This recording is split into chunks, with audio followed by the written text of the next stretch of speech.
Hola, hola, ¿cómo están? Bienvenidos al programa. Mi nombre es Ricardo Mórtola. Esto es Análisis en tiempos de coronavirus. Muchísimas gracias a toda nuestra audiencia, a todos nuestros radioescuchas por estar del otro lado también. Hoy iniciamos nuestra modalidad de Zoom. Iniciamos también en cámara. Me tuve que poner una camiseta, yo soy bastante imprudente para hacer los programas. Hoy día es jueves 14 de mayo. Es un placer tenerlos como siempre. Y como saben, también hemos cambiado, ya no hacemos dos entrevistas por cada programa, ahora hacemos solamente una entrevista para pues, poder estudiar un poco más al entrevistado y que el entrevistado pues, pueda explayarse de mejor manera en el ámbito de la entrevista. Pero bueno, hoy es 14, como ya dije, nuestra entrevistada del día de hoy es economista Marta Roldós. Economista, muchas gracias por estar aquí. Es un placer que sea nuestro estreno de Zoom con usted y es un placer tenerla en Radio Fuego 106.5.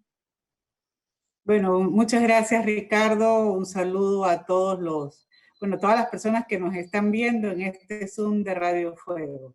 Sí.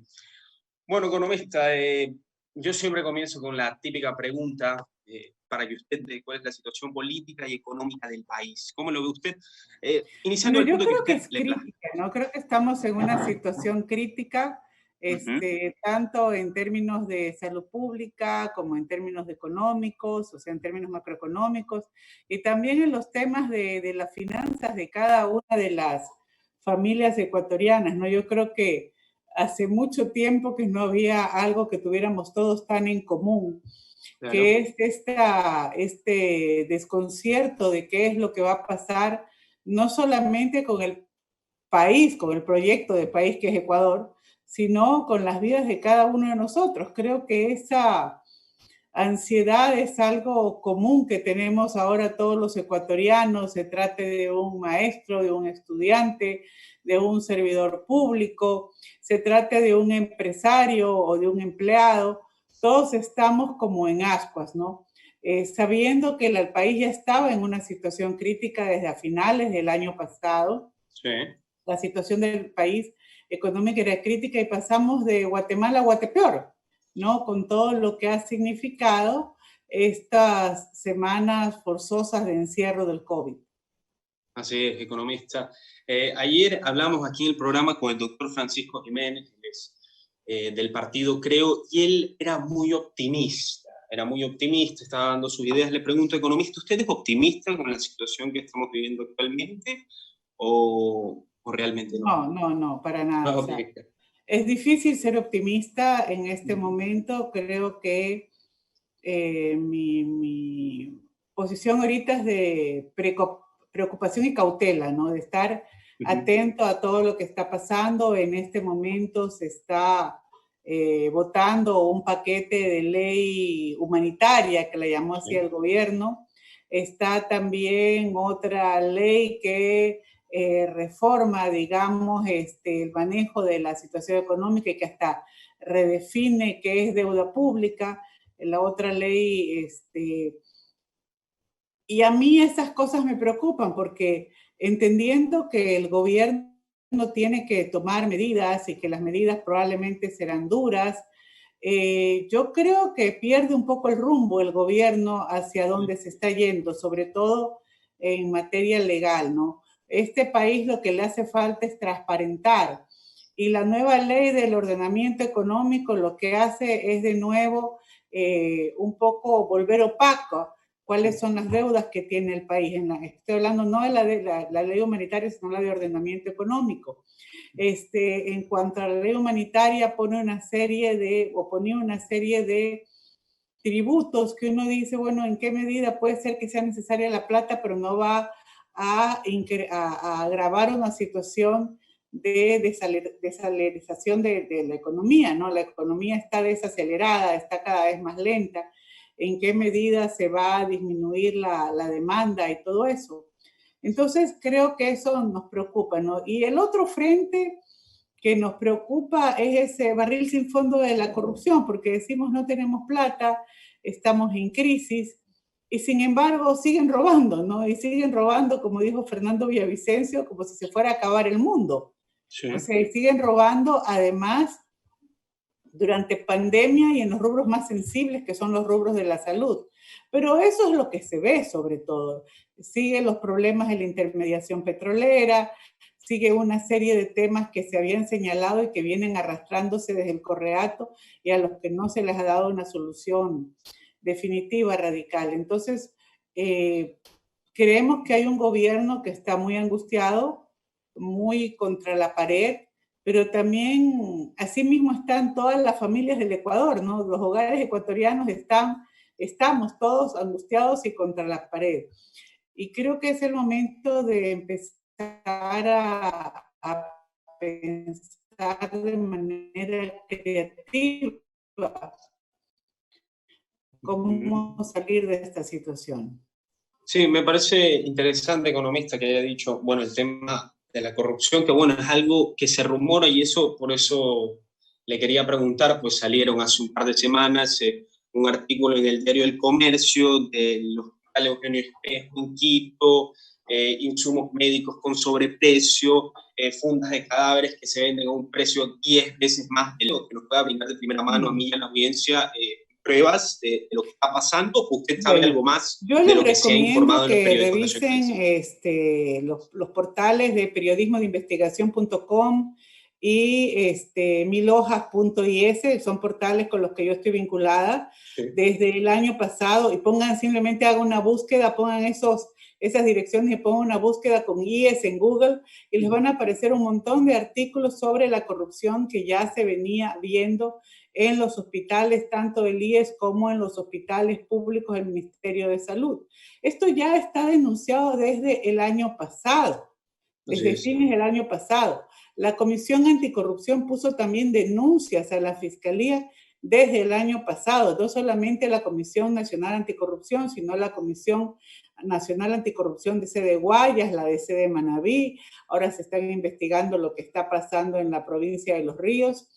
Y entonces esto ya era como un secreto a voces. El problema es que con esta situación de los hospitales entramos como en desventaja con el COVID, porque nos decían que el tema de que nos quedáramos en casa era para evitar llegar a un punto que hubiera tantos contagios que se sature el sistema de salud. Pero el problema es que el sistema de salud de entrada ya no funcionaba bien. Sí. Y entonces no es que se saturó en un punto. Desde que empezamos teníamos un sistema de salud comprometido por la corrupción. Y no solamente por la corrupción, también en Periodismo de Investigación hay un interesante artículo que se llama La otra plaga, y habla de la burocratización del sistema de salud. Es interesante que veamos cómo desde la época de Correa se fue eliminando cuadros técnicos y una estructura técnica, sobre todo para la lucha epidemiológica en el Ecuador, para poner cuadros burocráticos que al final lo que eran operadores políticos, ¿no? Y entonces desarmaron toda la capacidad que tenía el país de hacer detección temprana, de hacer el rastreo epidemiológico, y eso nos ha costado muertos, ¿no? Y yo sí, hace muchos años decía una frase y la gente pensaba que yo exageraba, y decía, la corrupción también mata, porque los ecuatorianos hemos sido como pueblo, como país, muy tolerantes a la corrupción. Pensábamos que era un tema incidental, un tema de unos cuantos vivos, o que tenía un monto pequeño para la economía del país. Después del Correato, vimos que la corrupción nos costó 70 mil millones de dólares, según cálculos del BID, del Banco Interamericano de Desarrollo. Y además hemos visto con este tema de los hospitales que la corrupción puede llegar a ser letal, ¿no? Y lleva además a que los tomadores de decisiones nos nieguen información. La otra cosa que es muy importante, tanto como ciudadanos como como periodistas, sobre todo, es reclamar a las autoridades la mayor transparencia posible, la mayor transparencia de la información, cosa que no se ha estado dando. Ni en materia económica, ni en materia de la epidemia hemos tenido buena información, buena data sobre lo que está sucediendo en el país. Y eso también tiene consecuencias. Sí, bueno, en estos días se ha hablado de la posibilidad, no solamente en el Ecuador, sino en países europeos, incluso hasta en la misma China, de un posible rebrote, para irnos ya en el tema de la sanidad. Es una posibilidad, debemos estar preparados para el peor escenario posible. Le pregunto, economista, en estos 4 o 3 meses que hemos sufrido el coronavirus, ¿usted cree que nos hemos preparado, así sea mínimamente, o usted cree que el golpe del rebrote o de un posible rebrote sería tan fuerte como en un principio? ¿Nos hemos preparado para un segundo golpe? Bueno, yo creo que eso es bien complicado de decirlo porque tampoco tenemos la data de lo que está pasando. Hemos visto negociados en lugar de adquisiciones, porque Sí. lo que deberíamos ver es que tuviéramos los equipos, o sea, ¿qué fue lo que nos faltó al principio? Nos faltó desde los equipos de bioprotección para los médicos, de las mascarillas, todo el traje especial, las cosas estas que se tienen que poner en la cara, las pantallas que tienen que poner en la cara para atender eso, nos faltaron medicinas, nos faltó test, todo eso nos faltó. Yo me pregunto si estamos en mejores condiciones y si estamos además en mejores condiciones rastreo epidemiológico, tenemos capacidad para rastrear epidemiológicamente, no hemos pasado a esa tasa de R menor que 1, que supuestamente es la tasa que hay que tener, que es la que te recomiendan tener para que la epidemia sea controlable y para poder hacer rastreo epidemiológico.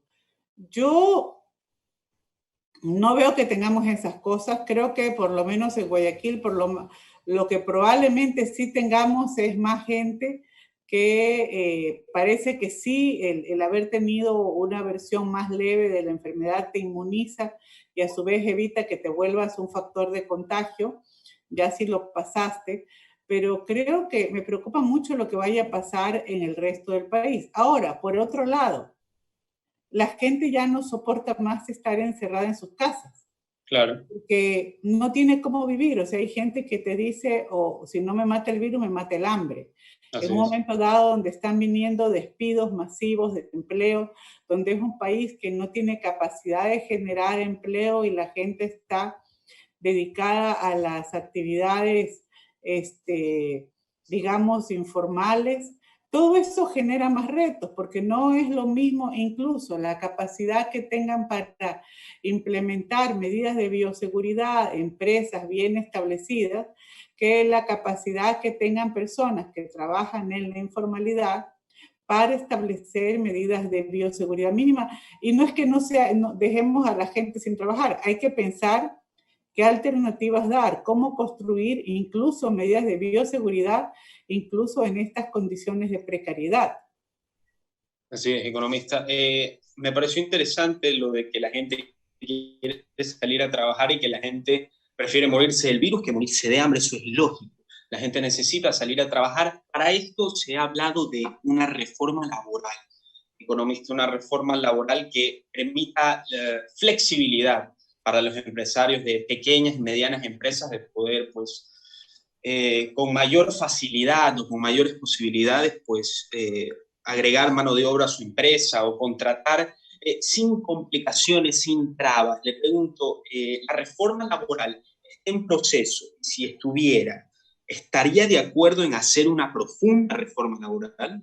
Mire, yo creo que se está hablando hace mucho tiempo de la reforma laboral, o sea, eso Sí. tampoco es una novedad del COVID, ¿no? Hace mucho rato hay gente que quiere echar para atrás algunos temas del Código de Trabajo, de rigideces y demás. Aquí yo creo que lo primero es que hay que garantizar que no se pierdan los empleos que ya están creados. ¿Por qué? Yeah. Porque cuidado, si tú haces una reforma laboral que es muy laxa, vas a tener a patronos, como ya lo han hecho algunos, aplicar esta cláusula supuestamente de desastre para el tema del COVID, despedir trabajadores que tienen unas condiciones, digamos, aceptables para contratar a gente en calidad de precariedad. Y eso también tiene problemas, porque la gente a veces piensa solucionar su problema corto, pero si tú golpeas tanto al sector laboral también, se te achica la demanda. ¿A quién le vendes lo que estás produciendo? ¿A quién te va a comprar? Entonces, hay que tener una visión más amplia cuando se hace eso. Yo realmente me parece triste que Ecuador esté en una situación tan complicada a nivel fiscal, porque lo ideal hubiera sido a nivel fiscal, como han hecho otros países, generar incentivos y darle ventajas a las empresas para que mantengan los empleos que ya tienen, ¿no? O si se hace algún tipo de negociación que sea con la misma, o sea, no despedir gente y que sea alguna flexibilidad de horarios, compensaciones y demás, pero pactada. Ahora, el problema de esto es también, y yo pienso en lo que pasó en la Alemania de la posguerra, después de la Segunda Guerra Mundial, Sí. hubieron estos acuerdos de flexibilización entre trabajadores y empresarios, pero se dieron de manera colectiva, se transaban las características de cómo iba a ser eso. ¿Por qué? Porque también siempre vas a tener al trabajador como una persona, si tú le quitas toda estructura de soporte legal, que puede estar en una situación de enorme desventaja frente a un empresario, sobre todo si es un empresario grande.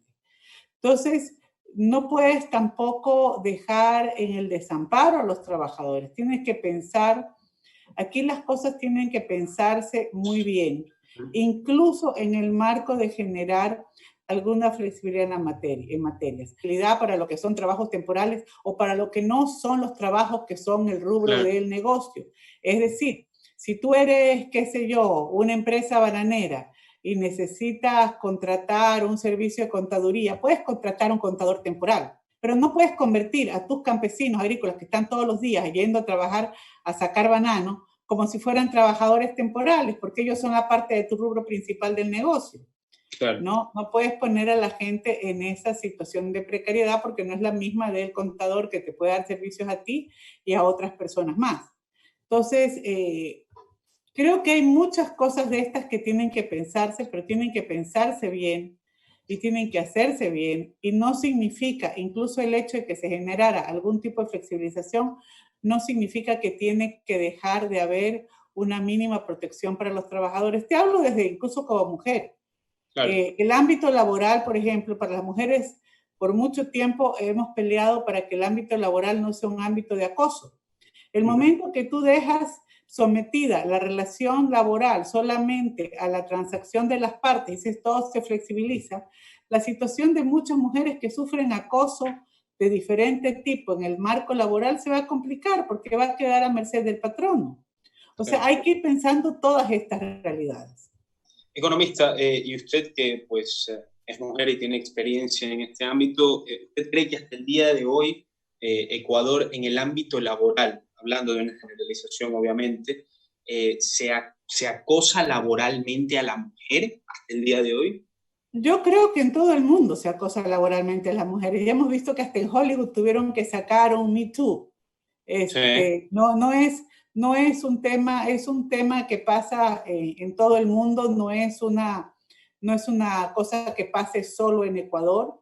Simplemente que para poder enfrentar eso, tú necesitas ciertos marcos legales que te den unas garantías. Los trabajadores necesitan unos marcos legales que le den unas garantías, igual que los patronos, porque los patronos en un momento también pueden ser sujetos a abuso, pero tienes que tener un marco legal que te dé una garantía, que dentro de ese marco legal pueden generarse algunas condiciones de flexibilidad, pero no es que tú y yo nos ponemos de acuerdo de cuánto ganas y de cuánto te voy a pagar y cuántas horas vas a trabajar, porque eso también se puede, el hilo se rompe por lo más fino. Una persona que está desesperada puede aceptar condiciones de cuasi esclavitud simplemente porque está desesperada por comer. Así es, economista. Ya volviendo al tema, pues que estábamos hablando principalmente antes de seguir con el tema económico y de la reforma laboral, una comisión anticorrupción fue llevada a cabo en Guatemala.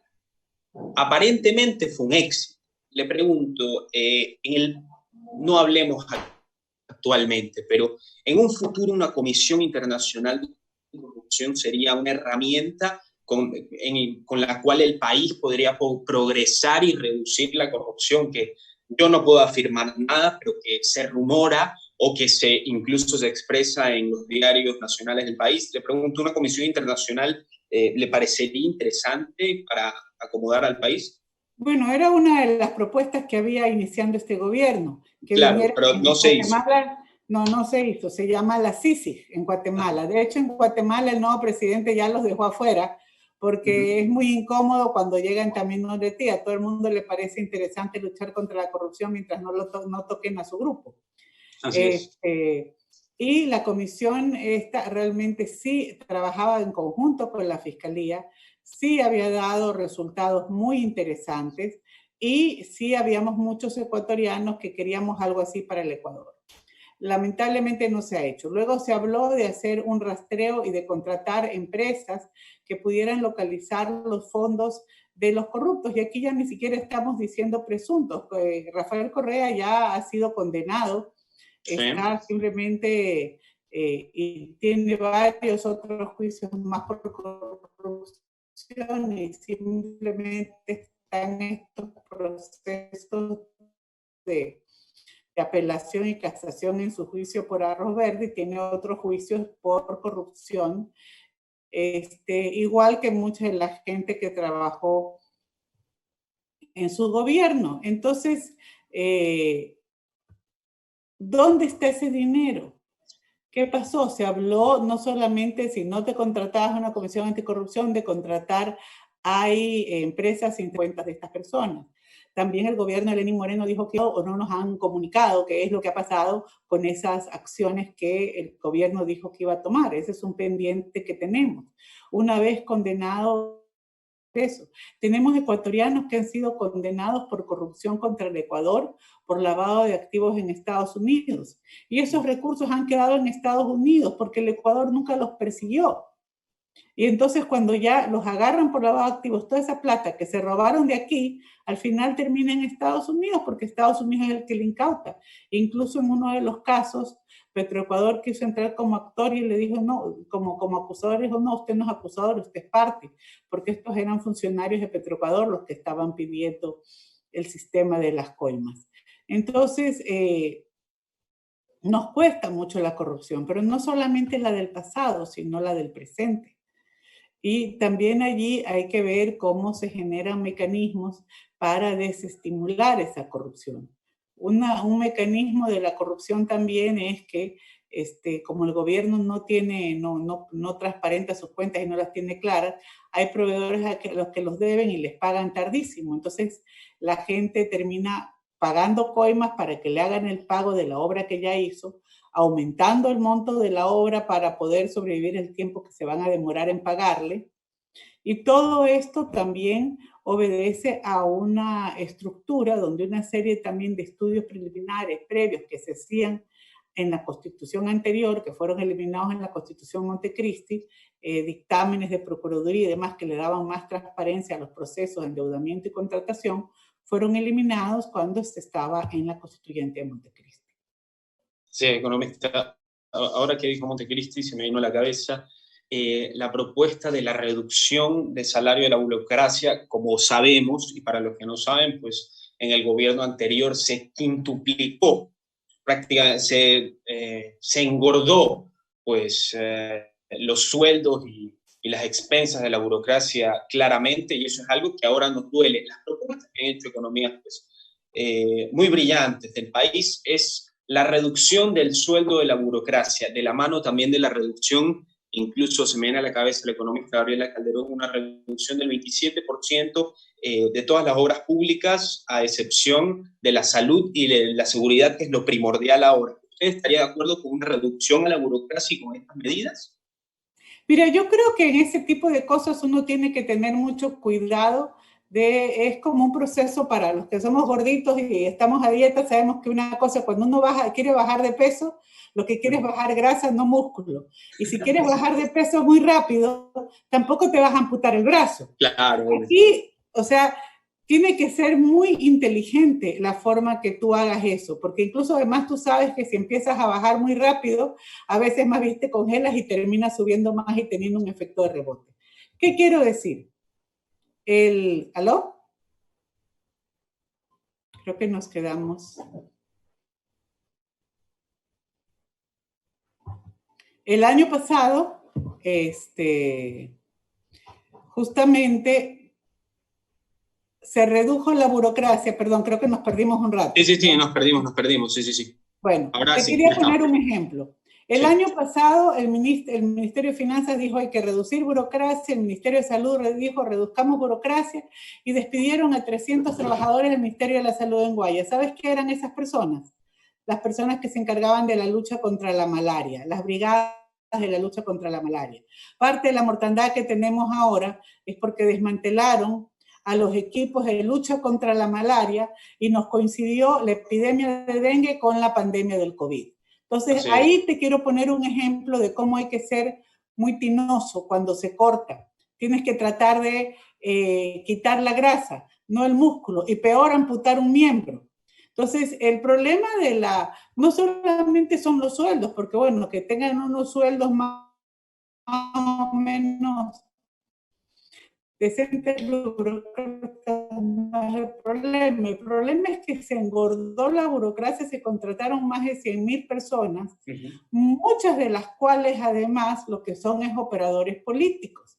Pero el problema es que los operadores políticos del régimen pasado y los de este régimen están tan enroscados que cuando dices hay que cortar burocracia, despiden a gente como la de la malaria, a la gente que realmente sí hace falta, y los apadrinados se quedan enroscados. Por eso te digo con mucho tino, lo mismo dice, hay que quitarle presupuesto a la universidad, tienen demasiada gente en la universidad, les bajan un montón de plata a la universidad y al mismo tiempo que le bajan el fondo de la universidad, que ahora la Corte Constitucional declaró eso inconstitucional porque así lo es según dicta la Constitución, en ese momento sale el CES, que se encarga de regular la educación superior, con una resolución que les decía que los profesores tienen que dar más horas de clase, básicamente el 100%. En cualquier parte del mundo, normalmente los académicos e investigadores dedican 40% de su tiempo a la academia, 40% a investigar y 20% a tareas administrativas. Acá se quería que dediquen 100% a tareas académicas, es decir, o tienes 3 vidas, o haces mal todo, que aumentes los números de salones de clase a 60 y 100 personas, quieres hacer universidades de garaje, y en lugar de eso, entonces dices, es como que la señal era, si vas a recortar la educación superior, recorten lo más importante, que es la calidad de la docencia, perjudica a docentes y estudiantes.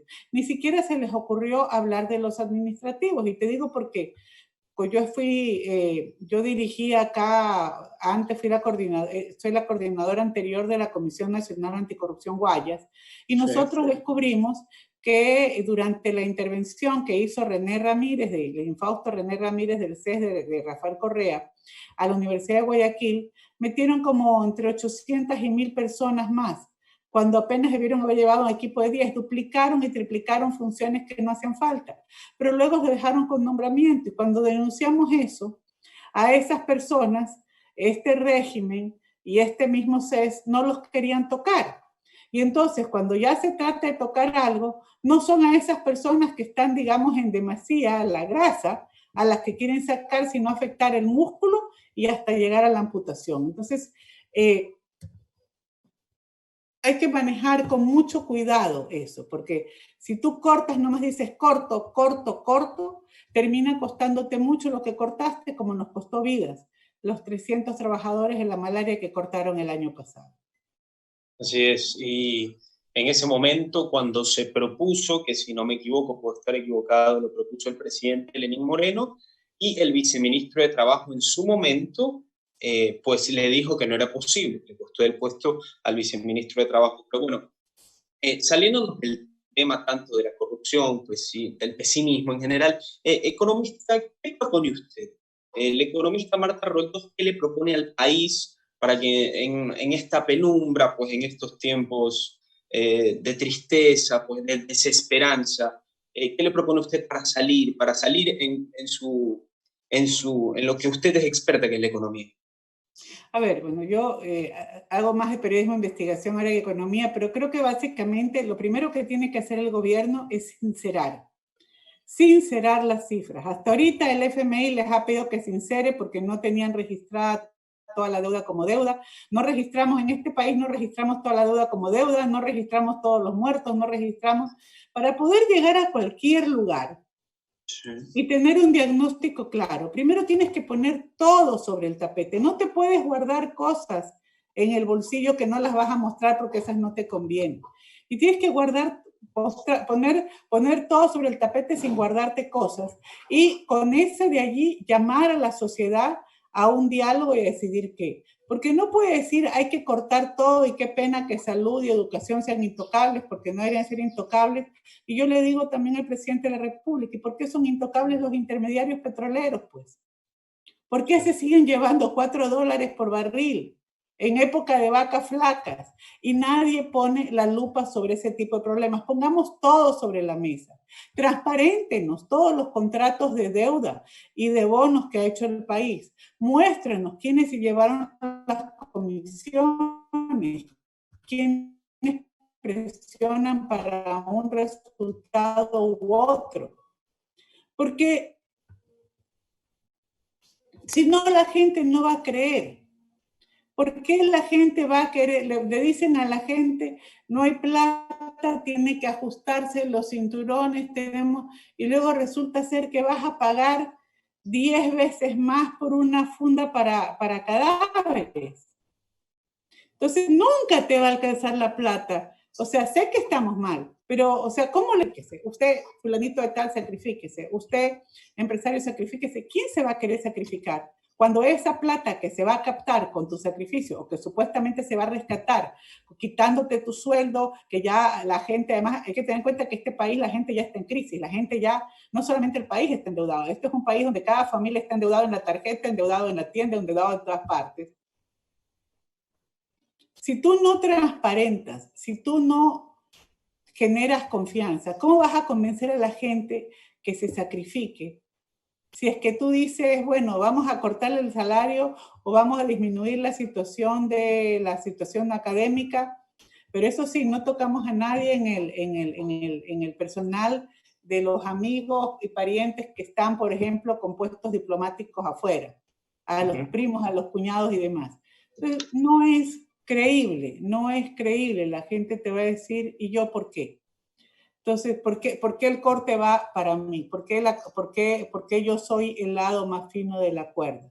Entonces, yo creo que tiene que ponerse todo sobre el tapete y generarse un diálogo de buena voluntad del presidente y de su equipo con los diferentes sectores sociales y comprometerse. Si hay que hacer cortes, hagamos. Pero no solamente, no empecemos, pues ¿a quién le cortamos? Empecemos con la universidad. A los militares no les toques el gasto porque ellos se pueden enojar más, pero los universitarios sí van a aguantarse. O sea, con esa lógica no llegas a ningún lado. Para poder tener un diálogo de buena fe, el gobierno debe mostrar buena fe, debe mostrar transparencia, debe extender las manos, pero sin guardarse ningún naipe en el bolsillo. Economista, perdone que tenga que ser insistente en la pregunta que acabo de hacer. Usted me dijo lo que sí, pues todos conocemos, está a la luz de los ojos, pero le pregunto qué propone la economista Marta Roldós. Comprendo el tema de la corrupción. No, es que... Pero yo creo que darle a nuestra audiencia una total desesperanza, pues claramente puede llegar a ser frustrante. No, es que lo que propongo es un nuevo pacto social. Sí. Que nos pongamos de acuerdo en lo que se va a cortar y cómo recortar. Pero para hacer eso tienes que dar un primer paso, que es tener autoridad moral y confianza.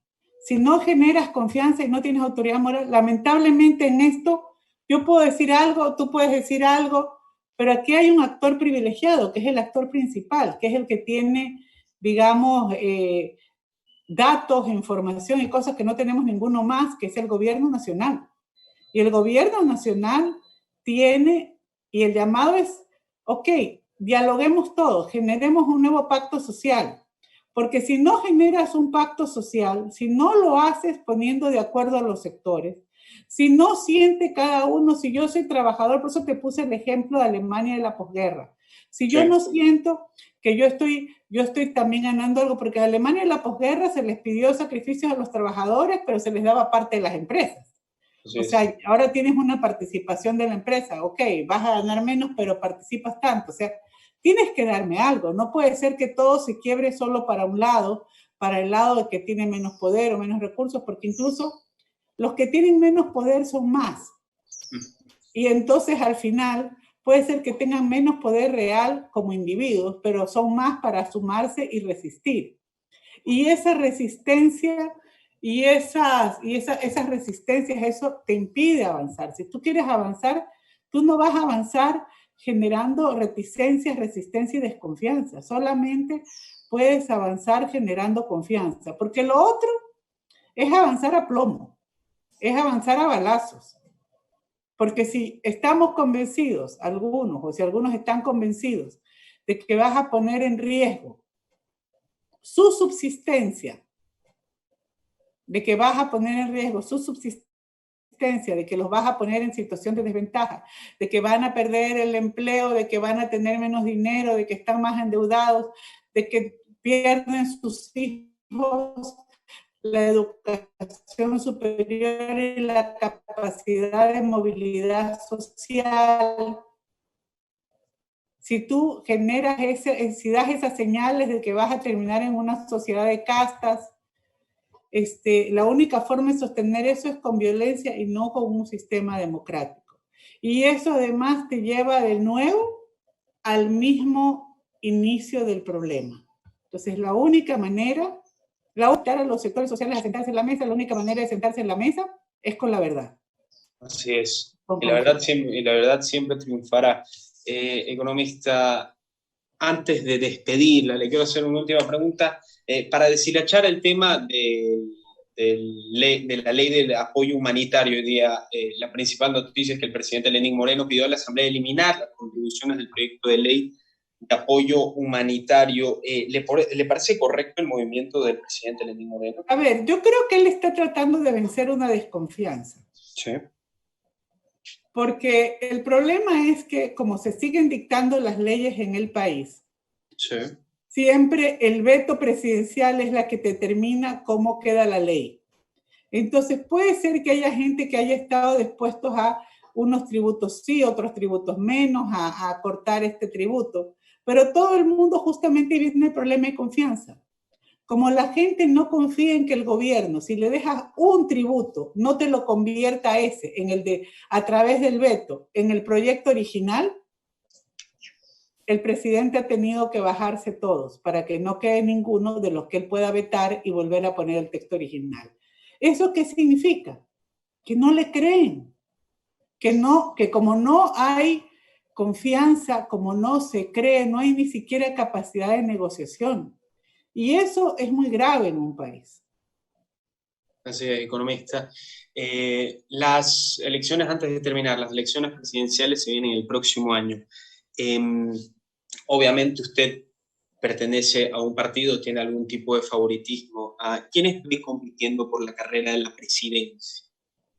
Mira, yo primero ya no pertenezco a ningún partido político. Bueno, pero tendrá su preferencia. Sí, yo realmente en los últimos tiempos siempre he estado por el menos peor. No, eso es una broma típica frase ecuatoriana. Sí. Pero realmente uno todavía no tiene ni siquiera la claridad de quiénes van a ser los contendores. A estas alturas, ni siquiera, mira, yo a estas alturas, lo que el COVID nos ha hecho, sí, además a nivel ya existencial, es que ya ni siquiera haces planes para más allá de 2 meses, porque tú no sabes qué va a pasar en 2 meses más, ni sabes qué va a pasar el próximo año. O sea, teóricamente, formalmente tenemos elecciones el próximo año. Yo tenía muchos planes para mayo que ya no fueron, ¿no? Y era más cercano que el próximo año. Entonces, yo creo que básicamente yo iría por algún candidato que sea muy realista, pero sí, que también llame a la sociedad a trabajar en su conjunto y que tenga un proyecto transparente y de cero corrupción. No sé quién será esa persona. Economista, ¿cree no lo que a usted le gustaría? ¿Qué le convendría al Ecuador ahora? ¿Un candidato presidencial de derecha o de izquierda? Mira, yo también creo que hace rato las etiquetas perdieron su sentido en este país. Cuando tú tenías candidatos supuestamente de izquierda que perseguían a los sectores indígenas, a los ecologistas, que violaban derechos humanos, hace rato, yo ya, o sea, no me digan el nombre del plato, dime los ingredientes y cómo lo preparas. Así o sea, es. Yo ya estoy a ese nivel, porque, chuta, si me dices que me vas a dar un seco de pollo y luego me dices seco de pollo y me das un plato de ceviche, puede incluso estar bueno. O claro. me das un arroz con jugo, le digo, esto no es el seco de pollo, esto es solo arroz con jugo, ¿no? Claro. Entonces ya a estas alturas, yo creo que no solamente de la experiencia ciudadana, sino también de mi edad, me interesa más ver cuál es la trayectoria, quiénes son las personas, qué es lo que traen sobre la mesa, con quién van a ir y qué están proponiendo. Así es. Bueno. Sí. El próximo año, si es que no llega Godzilla primero. Bueno, economista, muchísimas gracias por haber estado en nuestro programa el día de hoy. Como digo, es estreno, estamos estrenándonos en Facebook en la modalidad de Zoom y es un placer pues tenerla acá. Y una petición que me gustaría hacerle, si es que es posible, después de la entrevista en interno, si nos podría pasar el dato de el contacto de su tío. Bueno, Marta, muchísimas gracias, ha sido un placer, cuídese y nos veremos pronto.